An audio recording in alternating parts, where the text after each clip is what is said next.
ये जो निःशुल्क कार्य किए जा रहे हैं, जो बिना स्वार्थ के कार्य किए जा रहे हैं, इस पर समाज पर क्या असर पड़ रहा है? समाज क्या इसे एक्सेप्ट कर रहा है, या इसमें भी आपको कुछ लोग ताने मारते हैं या कमियां गिनते हैं या कुछ और कहते हैं? नहीं, ताने तो समाज से मिलते हैं। जी। जब कोई भी आप अच्छा कार्य करोगे जी तो समाज एंटी जरूर चलेगा, ये आप जी। मान के चलिए। जी मगर प्रभु ने हम जैसे संगठन वालों को शक्ति दे रखी है कि हम लगे रहते हैं, तो तानों से नहीं डरना चाहिए।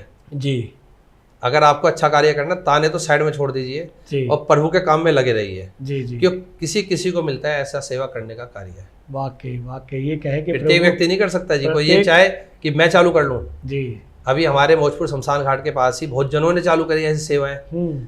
6 महीने चली, साल भर चली, बस फिर उन्होंने बंद ही कर दिया। जी क्योंकि ये नहीं पता लगता कितनी बार तो हमारे साथ ऐसा हुआ है कि अभी हम एक अंतिम संस्कार करके आए हैं, दूसरा 1 घंटे बाद फिर पंडित जी का फोन आ गया कि सक्सेना जी फिर आ जाइए आप। फिर दूसरे शमशान घाट से फोन आ गया। जी।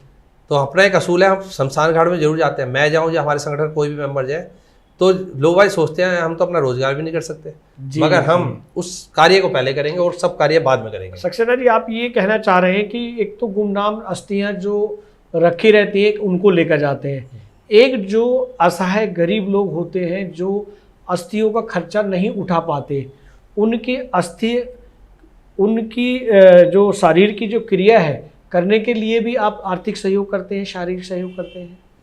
नहीं, जो भी हमारे पास अंतिम संस्कार के लिए आते हैं, अंतिम संस्कार के लिए जो गरीब असहाय लोग आते हैं, उनके जो उनका जो आर्थिक सहयोग है वो भी करते हैं आप? नहीं, आर्थिक सहयोग तो हम नहीं करते जी। हमारी जो संगठन बना है वो खाली अंतिम संस्कार के लिए, मेरा मतलब अंतिम संस्कार के लिए जो आर्थिक सहयोग होता आर्थिक है। सहयोग हम पूरा देते हैं उनको। हाँ, मैं यही मेरा सवाल यही लकड़ी है, उन का व्यक्तिगत के परिवार के लिए नहीं, परिवार के लिए, लेकिन उस अंत्येष्टि के लिए। अंत्येष्टि के लिए हमारे संगठन का एक अपना असूल है जी, वो तो हम देंगे। अगर किसी के पास कंधे देने वाले भी नहीं है तो हमारे संगठन के मेंबर कंधा देने के लिए भी जाते हैं। ये कहे कि असहाय गरीब परिवार की अंत्येष्टियों के लिए आप शारीरिक और मानसिक और आर्थिक सहयोग करते हैं। आर्थिक सहयोग। वाह वाह वाह, बहुत बहुत खूब, बहुत बधाइयाँ आपको और आपकी पूरी टीम को। हम आगे चलते हैं। जैसा कि अंत्येष्टि की परंपरा है, जैसा आपने बताया कि सनातन धर्म और हिंदू धर्म में है, तो अंत्येष्टि की परंपरा और गंगा में विसर्जन के पीछे सांस्कृतिक और आध्यात्मिक मान्यताओं के बारे में आप हमें बताएं कि ये चलन कैसे शुरू हुआ और इसे कैसे विधि विधान से पूरा करना चाहिए, तभी उस अंत्येष्टि को पूरा उनको सुख मिलता है या उनको मोक्ष प्राप्त होता है। सुख देने वाला और दुख देने वाला प्रभु है जी, बोले शंकर जी हैं। जी जी जी। हमारा सेवा कार्य है, अपने कार्य में लगे रहिए। जी, हमारी पुरानी हिंदू धर्म की परंपरा है, अपने सनातन धर्म है जी कि उसके अंदर आप लगे रहिए, आप फल की तरफ मत देखिए। जी। तो वो हमने अपना निर्णय ले रखा है, उसमें हम लगे रहते हैं। जो हमारे बुजुर्गों ने हमें सभ्यता दी है जी, उस पे हम चल रहे हैं। हम ये भी जानना चाहेंगे कि जैसे आप अंत्येष्टि को गढ़ गंगा ले जाते हैं, तो शुरू से किस तरह से पूजा विधि विधान करते हैं? अपने मौजपुर जो आपका वो है शमशान घाट, जो आपका मौजपुर शमशान घाट से लेकर और ब्रज घाट के अंतिम समय तक, भंडारे तक, भोज प्रसाद तक के लिए कैसे कैसे क्रिया करते हैं? सबसे पहले तो जितनी भी शमशान घाटों से हम अस्थियाँ लेके आते हैं, बारपुर शमशान घाट के अंदर रखते हैं लाके एक दिन पहले। जी, और सुबह 9 बजे जी, बारपुर शमशान घाट में यहाँ पे हम अस्थियों को सबको गंगा जल से, दूध से उनका शुद्धिकरण करते हैं। वाह। उसके बाद यहाँ से एक तरह से संतों का हमें आशीर्वाद मिलता है, संत बुलाते हैं, उनसे प्रवचन आते हैं, देते हैं संत हमें, और समाज के व्यक्ति हमारे साथ खड़े होते हैं। उसका यहाँ से हम लेके चलते हैं बस द्वारा ब्रिज घाट लेके जाते हैं। फिर उस जगह जाके वहाँ पे जो पंडित जी होते हैं, 10-11 पंडित जी होते हैं वहाँ पे, तो वो उन अस्थियों को शुद्धिकरण करते हैं वहाँ पे मंत्रों के द्वारा। गंगा जी के जल लेके, उसके बाद फिर हम लेके जाते हैं नाव में, अपने संगठन के मेंबरों के द्वारा 3-4 नाव में, फिर उनको गंगा जी में प्रवाहित करते हैं। उसके बाद फिर सब नहाना धोना करने के बाद जी फिर हम हवन पे बैठते हैं। हवन होता है वहाँ पे। हवन के बाद फिर प्रसाद, 11 पंडित जियों को प्रसाद खिलाना, 13वीं के जैसे हम करते हैं अपने परिवार के लिए। और उसके बाद फिर वहाँ पे भंडारे का आयोजन करा जाता है। उन ब्राह्मणों को भी आप दान दक्षिणा क्या दक्षिणा क्या देते हैं? जैसे दक्षिणा जैसे वस्त्र हो गए, नगद हो गए पैसे अपने, और जो सामान जैसे यहाँ पे हम देते जो हैं रीति रिवाज है, रीति रिवाज परंपरा है, है। कपड़े हो गए हाँ, और जो सामान होता है, जी। खाट हो गई और जो भी आइटम है वो दिए जाते हैं उनको। अच्छा अच्छा अच्छा, क्या बात है। उसके बाद भंडारा करते हैं। भंडारा, उसके बाद अपने दिल्ली वापसी। वाह वाह वाह वाह वाह, बहुत क्योंकि अच्छा। 10 बजे निकल के फिर हम शाम को ही आते हैं, रात के समय जी जी दिल्ली जी के अंदर। जी जी। पूरा वही सिस्टम। ये इस तरह के कार्य करते करते आपको बड़ा आनंद महसूस होता है। हम ये भी जानना चाहेंगे कि आप भविष्य में इस क्षेत्र में किस प्रकार से और सुधार चाहते हैं, कि भी अगर इसमें सुधार हो तो और अच्छा ऐसा किया जा सकता है। मेरा मानना तो ये है जी, जैसे हम अंतिम संस्कार करवाते हैं, मैं ये चाहता हूँ कि हमारे यह संगठन से परिवार वाले पैसा ना लें, उनके रिश्तेदार उस सेवा कार्य को करें तो बहुत अच्छा लगेगा मुझे तो। कि ये सोचने का विषय है हिंदू धर्म के अंदर हमारे, कि भाई संगठन पैसा लगा रहा है अंतिम संस्कार में। जब इंसान हमारे संसार से विदा होता है वो आखिरी टाइम होता है उसका। बिल्कुल बिल्कुल। उसके बाद आप उसके लिए भंडारे करो, कुछ करो, कोई फायदा नहीं। अंतिम संस्कार तो अपने पैसे से कीजिए। वाकई। मगर परेशानी वो है कि महंगाई, कि महंगाई बहुत ज़्यादा है। एक अंतिम संस्कार 10,000 के लगभग खर्चा आ ही जाता है जी। तो लोग उस महंगाई के चक्कर में हम जैसे संगठन वालों को याद करते हैं। वाह वाह वाह वाह वाह, अच्छा आपने ये सुझाव दिया है कि जो व्यक्ति मृत व्यक्ति है, असहाय व्यक्ति है, तो उसके रिश्तेदार ही उस क्रिया को पूर्ण करें तो उनको उसका लाभ मिलेगा, ताप मिलेगा, प्रभु से उनको शुद्धिकरण या जो भी प्राप्त होते हैं वो मिलेंगे। अगर ये परंपरा वो अपने ही करते हैं तो ऐसी संस्थाएं दशा परिवर्तन ही एक रहे, ज़्यादा ना बने मेरा तो ये ताकि ये भी एक असामाजिक समाज की एक क्रिया ठीक नहीं है। जैसे कि लोग अपने माता पिता को जो है वृद्धाश्रम में छोड़ आते हैं और वहाँ रख देते हैं, क्योंकि वृद्ध आश्रम की संख्या दिन प्रतिदिन बढ़ती जा रही है। आप भी चाहते हैं कि जैसे वृद्ध आश्रम की संस्थाएं बढ़ती जा रही हैं, ऐसे दशा परिवर्तन जैसी संस्थाएं ना बढ़ें। ये बड़े दुखद की बात होगी। चलिए हम यहाँ भी आपसे एक प्रश्न करते हैं कि ये जो हमारे वृद्ध आश्रम की संख्या बढ़ती जा रही है, इस पर क्या कहना चाहेंगे समाज के लिए? ये क्यों बढ़ रहे हैं, इन्हें कैसे रोका जाए? इसके लिए ऐसा है जी, हम सब जने पैसे की तरफ भाग रहे हैं जी। अपने बच्चों को हम अच्छी सभ्यता नहीं देते। अगर हम उन बच्चों को बिठा के अपने धर्म के बारे में बताएं तो ये नौबत नहीं आएगी। और किसी में देखिए आप, भाई हिंदू धर्म में ज़्यादातर सबसे ज़्यादा आश्रम खुल रहे हैं जी। तो बहुत सोचने का विषय है इसकी तरफ कि मतलब भाई आप ये मानते हैं कि जो हम बच्चों को संस्कार दे रहे हैं उनमें कमी है? उनमें कमी है क्योंकि बच्चों को क्योंकि हम अपने ग्रंथ नहीं बताते उनको कि हमारे ग्रंथों में क्या लिखा हुआ है। जी जी। हम स्टार्टिंग से ही उनको मोबाइल दे देते हैं हाथ में जी। मोबाइल के अंदर ही बच्चे लगे रहते हैं, या स्कूल की तरफ जाते हैं, स्कूल में वो सभ्यता है नहीं जी जी कि हमारे हिंदू धर्म के बारे में बताया जाए। या कॉलेजों में जाते हैं तो वो अंग्रेजी में चले जाते हैं, उन्हें हिंदू धर्म या सनातन धर्म की कोई ज्ञान नहीं होता। वो फिर अपने एकलपन में और परिवार को छोड़ते हुए, रिश्तेदारों को छोड़ते हुए, माता पिता को छोड़ते हुए फिर वो आगे बढ़ जाते हैं। लेकिन उन्हें ये भी तो समझाना चाहिए कि बच्चों आप भी तो माता पिता बनेंगे। अब मैं आपको समझाए। अब मैं एक व्याख्या बताता हूँ जी आपको जी। एक माता जी गुजरी जी 90 साल की जी। उसके 9 बच्चे थे जी, 5 बेटे 4 बेटियां। ऐसे परिवार को कहा जाएगा संपन्न परिवार। बिल्कुल। माता जी के प्राण निकले जी अपनी बेटी के यहाँ। 5 बेटों में कोई बेटा नहीं आया जी, मतलब अंतिम संस्कार में शामिल नहीं हुए, कोई भी नहीं आया जी। ओहो। उनकी माता जी की जो नाती था, बेटी का बेटा, उसने अग्नि दी और हमारे संगठन ने अंतिम संस्कार करा। अब बताइए हमारा संगठन, हमारा समाज कहाँ जा रहा है, किस दिशा में जा रहा है? ये सोचने का विषय है बहुत।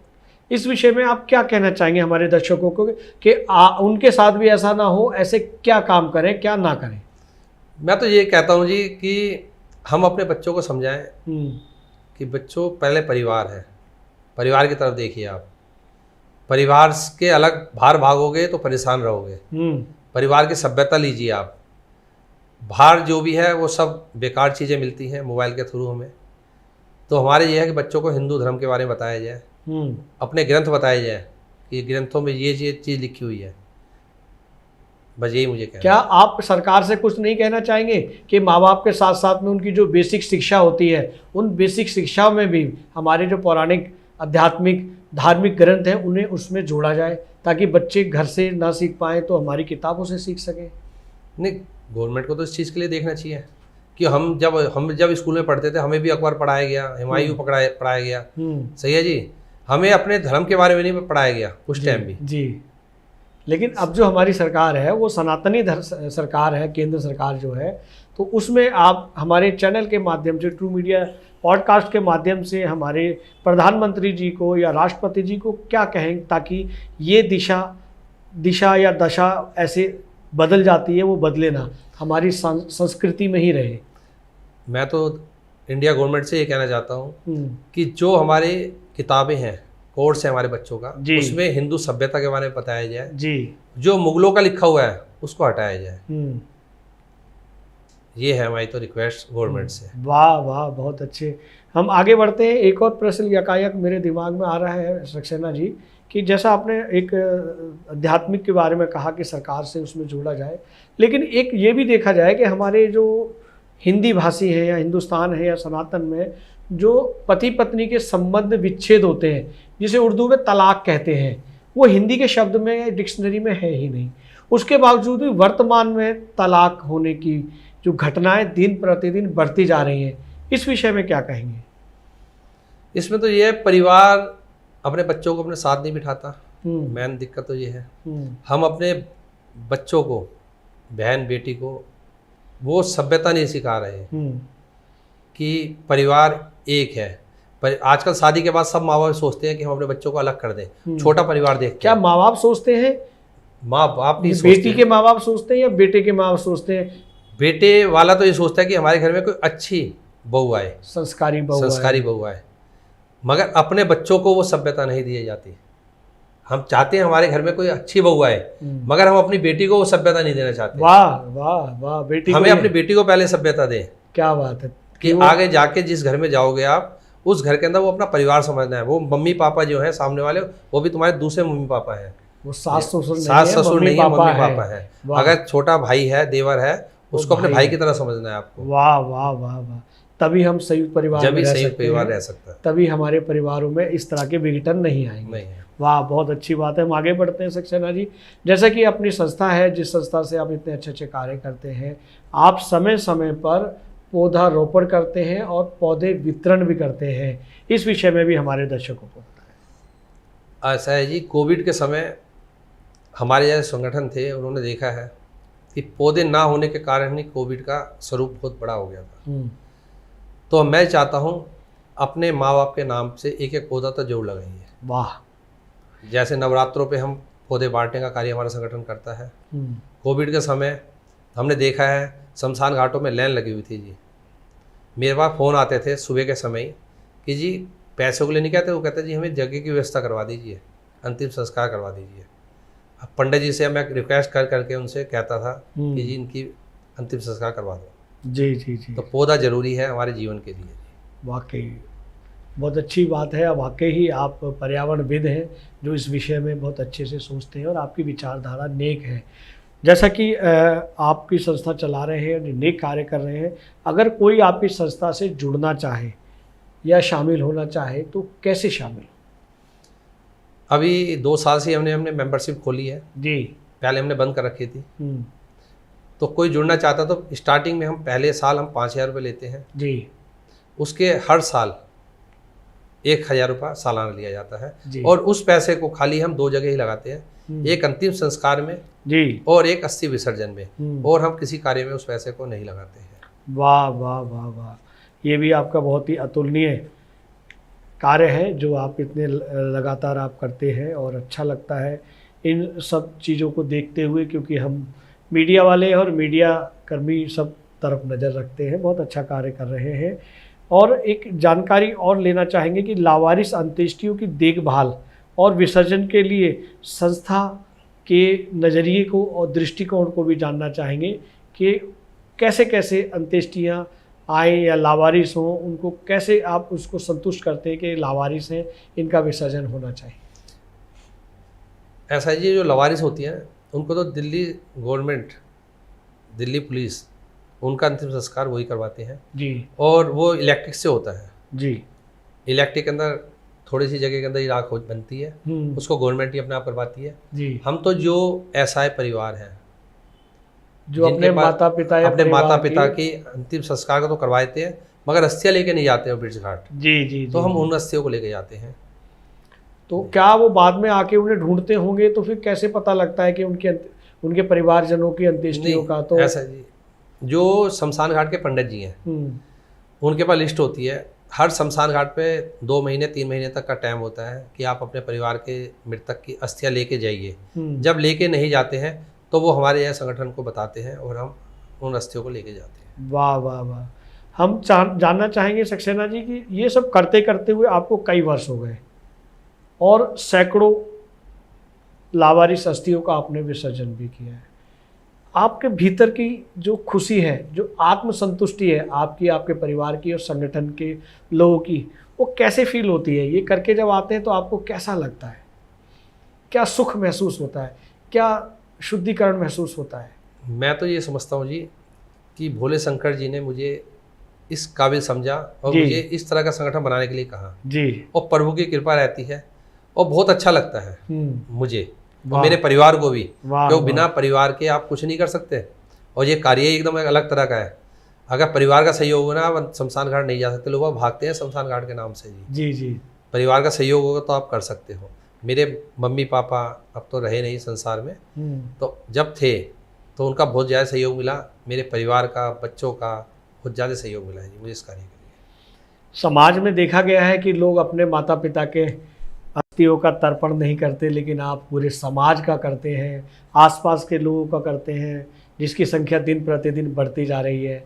ये सब बातें, ये सब जानकारी, ये सारे अनुभव हमारे ट्रू मीडिया के माध्यम से और ट्रू मीडिया के दर्शकों के लिए क्या संदेश देना चाहेंगे? संदेश तो यही है जी मेरा, मैंने आपको पहले भी कहा है जी कि बड़ी मुश्किल से इंसान का जन्म मिलता है जी। वाह। और समय निकाल के समाज के लिए समय दीजिए और किसी ना किसी कार्य में लगे रहिए। पैसा जरूरी नहीं है, मगर समाज में समय देना और अच्छे कार्यों में लगना बहुत ज़रूरी है।